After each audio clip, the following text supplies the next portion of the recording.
Hi friends, welcome to Latha's உலகம். நம்ம இந்த வீடியோவில் குழம்பு மிளகாய் பொடி எப்படி அரைக்கலாம் அப்படின்னு பார்க்கலாம். இது ரொம்ப டேஸ்ட்டாக இருக்கும். எல்லா வகையான குழம்புக்குமே யூஸ் பண்ணிக்கலாம். சைவம் அசைவம் எது சமைக்கிறதா இருந்தாலும் இதை யூஸ் பண்ணிக்கலாம். ரொம்ப சூப்பராக இருக்கும். அதுக்கு என்னென்ன பொருள் தேவை அப்படின்னு பார்க்கலாம்.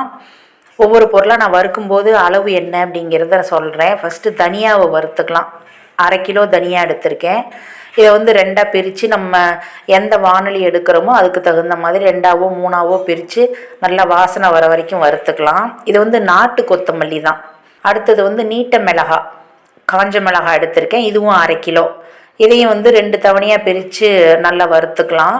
இது கூட கொஞ்சம் கல் உப்பு சேர்த்து வறுத்தோம் அப்படின்னா அந்த நெடி வராமல் இருக்கும். நமக்கு தும்மலாக வரும் பார்த்தீங்களா நெடியில், அந்த மாதிரி நெடி வராமல் இருக்கும். குண்டு மிளகாய் இருந்ததுன்னா இன்னும் கொஞ்சம் குறைச்சி போட்டுக்கலாம். ஒரு 50 கிராம் குறைச்சி போட்டுக்கலாம்.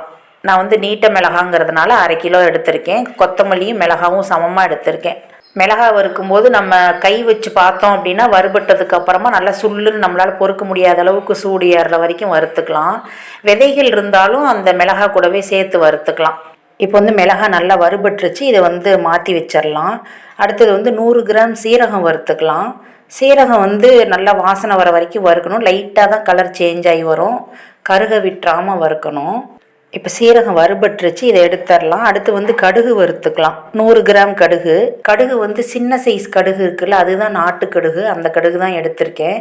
நம்ம கிளறிக்கிட்டே இருந்தோம் அப்படின்னா அந்த மாதிரி படபடன்னு பொரிஞ்சு வரும். அந்த அளவுக்கு நல்லா வறுத்துட்டு கொஞ்சம் கலரும் சேஞ்ச் ஆகி வரும். அந்த அளவுக்கு வறுத்துட்டு நம்ம மாற்றி வச்சிடலாம். அடுத்தது 50 கிராம் அளவுக்கு மிளகு எடுத்துருக்கிறேன், கருப்பு மிளகு. இதையும் கொஞ்சம் கலர் சேஞ்ச் ஆகி வர வரைக்கும் வறுத்து எடுத்து வச்சிடலாம். மிளகு சீக்கிரமாகவே வறுபட்டுரும். அதனால் ரொம்ப புகை வர வரைக்கும் விட வேண்டாம், கசப்பு வந்துடும். லேசாக வறுத்தோன்னா போதும். அடுத்தது 100 கிராம் சோம்பு வறுத்துக்கலாம். நம்ம சோம்பு சேர்த்து வறுக்கிறதுனால குழம்பு நல்ல வாசனையாக இருக்கும். மட்டன் குழம்பு, சிக்கன் குழம்பு, மீன் குழம்பு எல்லாத்துக்குமே யூஸ் பண்ணிக்கலாம் இந்த பொடியை. இப்போ சோம்பு வறுத்துருச்சு, எடுத்துட்டேன். அடுத்தது ஒரு 25 கிராம் அளவுக்கு வெந்தயத்தை வறுத்துக்கலாம்.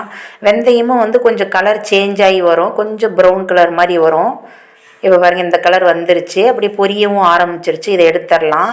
அடுத்து ஒரு 50 கிராம் அளவுக்கு துவரம்பருப்பை வறுத்துக்கலாம். ஃபஸ்ட்டு துவரம்பருப்பை சேர்த்து வறுத்துட்டு அதுக்கப்புறமா ஒரு 50 கிராம் அளவுக்கு கடலைப்பருப்பு, அப்புறம் ஒரு 50 கிராம் அளவுக்கு முழு வெள்ளை உளுந்தம்பருப்பு சேர்த்துக்கலாம். வெள்ளை உளுந்தம்பருப்புக்கு பதிலாக கருப்பு உளுந்து சேர்க்கறனா கூட சேர்த்துக்கலாம். இதை 3ஐயும் ஒன்றாவே சேர்த்துட்டு நல்ல கலர் சேஞ்ச் ஆகி வர வரைக்கும் வறுத்துக்கலாம். இது வறுபட்டதுக்கு அப்புறமா உளுந்தம்பருப்புலேருந்து நல்ல வாசனை வரும். அந்தளவுக்கு வறுத்துக்கலாம். வறுபட்டுருச்சு. இதை மாற்றிடலாம். அடுத்து ஒரு 50 கிராம் அளவுக்கு இட்லி அரிசி எடுத்திருக்கேன். இட்லி அரிசிக்கு பதிலாக பச்சரிசி சேர்க்குறதுனா கூட சேர்த்துக்கலாம். அரிசி நம்ம பொரிக்கலாம் வறுப்போம்ல, அந்த மாதிரி கொஞ்சம் கலர் சேஞ்ச் ஆகி அப்படி பொரி மாதிரி வறுபட்டு வர வரைக்கும் வறுத்துட்டு மாற்றிடலாம். அப்புறம் காஞ்ச கறிவேப்பிலை ஒரு 2 கைப்பிடி அளவுக்கு எடுத்திருக்கேன். இதை நம்ம மரத்துலேருந்து பறிச்சுட்டு கழுவி நிழலில் காய வச்சு எடுத்து வச்சுருந்தேன். அந்த கறிவேப்பிலையிலேருந்து இப்போ சேர்த்துட்டு லேசாக சூடு பண்ணி எடுத்து விட்டோம்னா போதும். அப்புறம் 1 ஸ்பூன் அளவுக்கு கடைசியாக கல்லுப்பையும் வறுத்துக்கலாம். நீங்கள் பச்சை கறிவேப்பிலை சேர்க்குற மாதிரி இருந்ததுன்னா அதை கழுவிட்டு நல்லா மொறுமொறுன்னு வர வரைக்கும் வறுத்துட்டு அப்புறம் சேர்த்துக்கலாம். கல்லுப்பு வறுத்து போட்டோம் அப்படின்னா குழம்பு பொடி நமுத்து போகாமல் இருக்கும். ரொம்ப நாளைக்கு கெட்டு போகாமலும் இருக்கும். இப்போ எல்லா பொருளும் வறுத்து ஒரு வெள்ளை துணியில் பரப்பியிருக்கேன். இது அப்படியே எடுத்து வெயிலில் வச்சு நல்லா கிண்டி விட்டு வெயிலில் ஒரு 4 மணி நேரம் காய வச்சு எடுத்துட்டு மெஷினில் கொடுத்து அரைச்சிட்டு வந்துடலாம். நான் இப்போ மெஷினில் அரைச்சி வாங்கிட்டு வந்துட்டேன். இது கூட ஒரு 3 ஸ்பூன் அளவுக்கு மஞ்சள் தூள் சேர்த்துக்கிறேன். மஞ்சள் தூள் சேர்த்துட்டு நல்லா கிளறி விட்டுக்கலாம். மஞ்சள் தூள் சேர்க்கறதுக்கு பதிலாக நம்ம ஒரு 25 கிராம் அளவுக்கு விரலி மஞ்சள் இருக்குல்ல, அதை கூட அப்படி லேசாக சூடு பண்ணி எடுத்து கூட நம்ம அந்த பொருளோடையே சேர்த்து அரைச்சிக்கலாம். நான் விரலி மஞ்சள் இல்லை, அதனால் தூள் சேர்த்துக்கிறேன். இப்போ இதை நல்லா கலந்து விட்டுட்டு சளிச்சு எடுத்துக்கலாம். கொஞ்சம் ஆறட்டும்.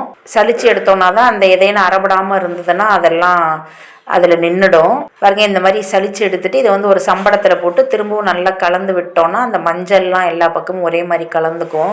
1 மணி நேரம் 2 மணி நேரம் நல்லா ஆறின பிறகு சம்படத்தில் ஸ்டோர் பண்ணி வச்சுக்கலாம். நம்ம டெய்லி யூஸ்க்கு ஒரு சின்ன கண்டெய்னரில் எடுத்து வச்சுக்கிட்டோம் அப்படின்னா சைவம் அசைவம் எல்லா குழம்பு வகைக்கும் யூஸ் பண்ணிக்கலாம். இந்த வீடியோ உங்களுக்கு பிடிச்சிருந்ததுன்னா வீடியோக்கு ஒரு லைக் கொடுத்துருங்க. நம்ம லதாஸ் உலகம் சேனலை சப்ஸ்கிரைப் பண்ணி பெல் பட்டனில் ஆல் கிளிக் கொடுத்து வச்சுக்கோங்க ஃப்ரெண்ட்ஸ். ஏற்கனவே நம்ம சேனலில் குழம்பு மிளகாய் பொடி வீடியோ போட்டிருக்கேன். அதோட லிங்க்கையும் கொடுக்குறேன். தேவைப்பட்டால் செக் பண்ணி பார்த்துக்கோங்க. தேங்க்யூ.